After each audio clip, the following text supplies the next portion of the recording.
It was nighttime on Sodor. The three small engines were stuck at the yard at Elspeth because the points leading to Farcourt branchline were jammed. As the workmen mended, the engines became bored. The three of them wanted to rest in their nice warm shed. They began to talk about the upcoming Halloween celebration that they were to come to pass time.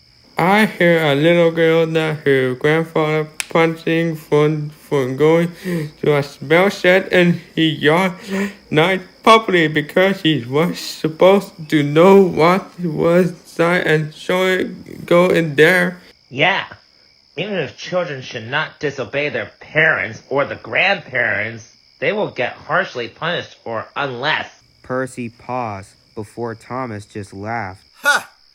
What kind of parents punish children if they do something stupid? What gifts? Percy huffed. Then he grinned at Toby. You're absolutely right, Thomas. When parents, their kids were not supposed to do or disobey them, unfortunately. He paused impressively. But what? Thomas said. When children aren't allowed to know and shouldn't go anywhere or even a smell building near their garden. Where's this going, Percy? Thomas asked. My driver said he had heard about the mysterious shed a long time ago before the Farquhar branch line was invented in the 1961 when I came to this railway. This branch line was a small branch served some farms and large iron ore mine. The controller who runs on this branch line and owned the line, he was the boss of Farquhar Controller. Usually when he is grumpy and started cursing around the people who doesn't drive their engines or working properly, he even yelled across the whole station. The driver and fireman trying to solve this problem, but he turned around them and putting his anger out. And he did something. Percy paused, shivering. Thomas and Toby were deeply disturbed by Percy's story.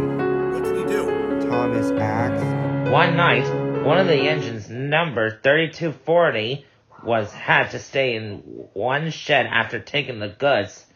My driver who told me the story, he said he woke up in the middle of the night to hear the engine crying and screaming. A light in the shed flickered, and the scream finally stopped. After the few moments the light went, he ran to the sheds and hid beside the sidings. As the shed doors open, there's a footsteps crutching the way to the ballast. He turned around and saw a controller walking back to his office. He didn't understand what the sound was until then. He went inside the shed and was horrified. Percy paused again. There was 3240 in the shed, but he was dead. My driver couldn't help but just staring at the engine's face. As he heard footsteps coming to the direction of the shed, he hid beside the engine's tender and take a closer look. There was the controller, but he's some necessary uniform and cutting torches in his hand, as if he killed the engine 3240. My driver took out in his camera and recorded all the proof onto his screen. He was a murder controller, but he didn't care. The two engines stared in shock and was scared by the story. The controller didn't stop there. He even did the horrible thing like 3240. The next day, my driver shows the proof to the fireman about what he saw last night. After the proof, they went to his office and talked about what he did. Once they finished, the controller didn't seem to care. I'm the controller, and this is how to deal with branchline. But what about your driver? Who told you the story?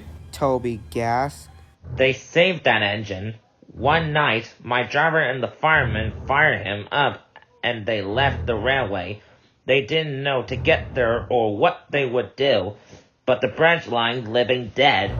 They were silent in the yard. Just then, a workman came walking up. The points are fixed. You can head back to the sheds now. Just as the workmen walked away, Daisy arrived.